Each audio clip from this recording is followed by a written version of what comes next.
Assalamualaikum warahmatullahi wabarakatuh. Kembali lagi bersama Ibu dalam pelajaran bahasa Indonesia dengan materi teks eksposisi. Nah, kira-kira teks eksposisi itu apa?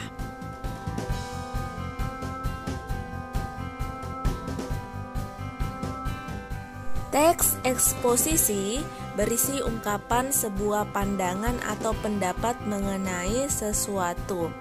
Teks eksposisi berguna untuk menyajikan sebuah gagasan.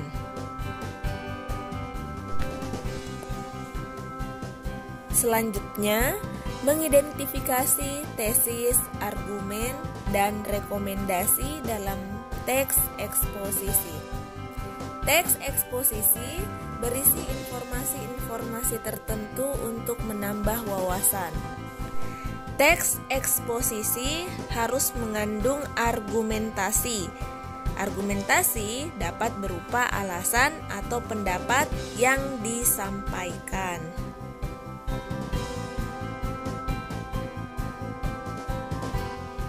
Ciri-ciri yang terkandung dalam teks eksposisi antara lain menjelaskan informasi-informasi pengetahuan, menyampaikan teks secara lugas dan menggunakan bahasa yang baku, gaya informasi yang mengajak, tidak memihak berarti tidak memaksakan kemauan dari penulis terhadap pembacanya.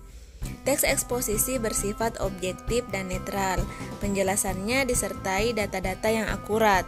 Fakta digunakan sebagai alat konkretasi dan kontribusi.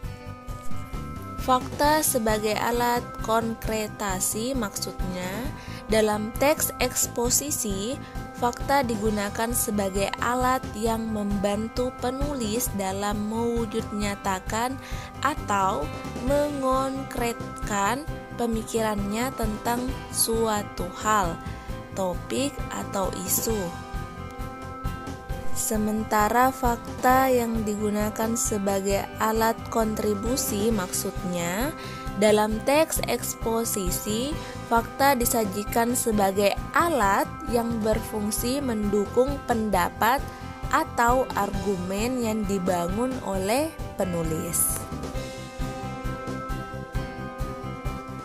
Membedakan fakta dan opini. Fakta berisi informasi yang bersifat nyata atau benar-benar terjadi. Fakta disertai dengan bukti-bukti yang mendukung kebenarannya. Sementara opini berisi pendapat seseorang atau kelompok, biasanya disertai dengan alasan-alasan yang membuktikan kebenarannya. Mari kita simak contoh teks eksposisi jenis berita berikut ini. Judulnya Bawa Karaeng Belum Aman. Berita ini kemarin sempat viral di media sosial tentang pendaki yang meninggal dunia pada saat melakukan pendakian merayakan hari ulang tahun RI yang ke-76 kemarin.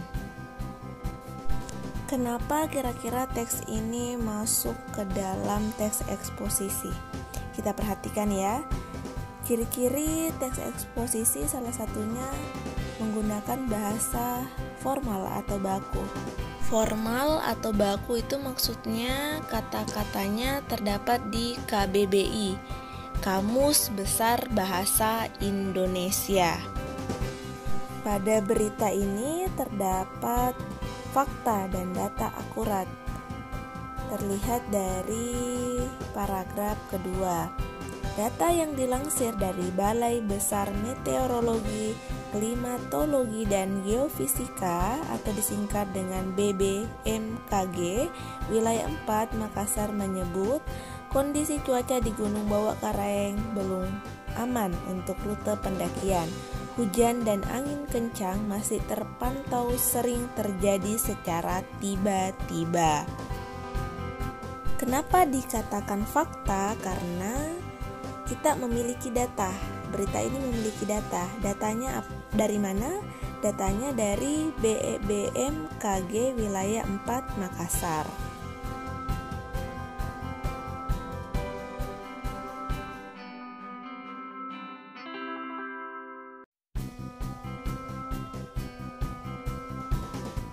Kemudian ciri-ciri selanjutnya menggunakan kata mengajak. Di dalam berita ini kata mengajaknya itu terdapat di paragraf 3. Ia pun menyarankan agar pendakian dilakukan saat puncak musim kemarau. Pasalnya, pada peralihan seperti sekarang, potensi hujan masih ada.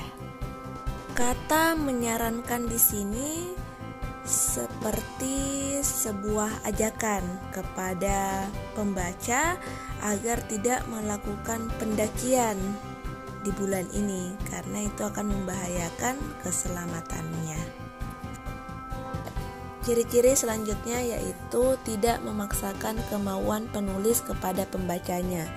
Nah, di berita ini sudah termasuk berita yang tidak memaksakan kemauan penulis kepada pembacanya karena di sini ada kata menyarankan. Jadi menyarankan ini ya terserah dari pembacanya mau mengikuti anjuran dari penulis atau tidak. Selanjutnya tugas. Carilah 1 contoh teks eksposisi di internet atau di kabar. Kemudian berikan alasan kenapa teks tersebut termasuk teks eksposisi.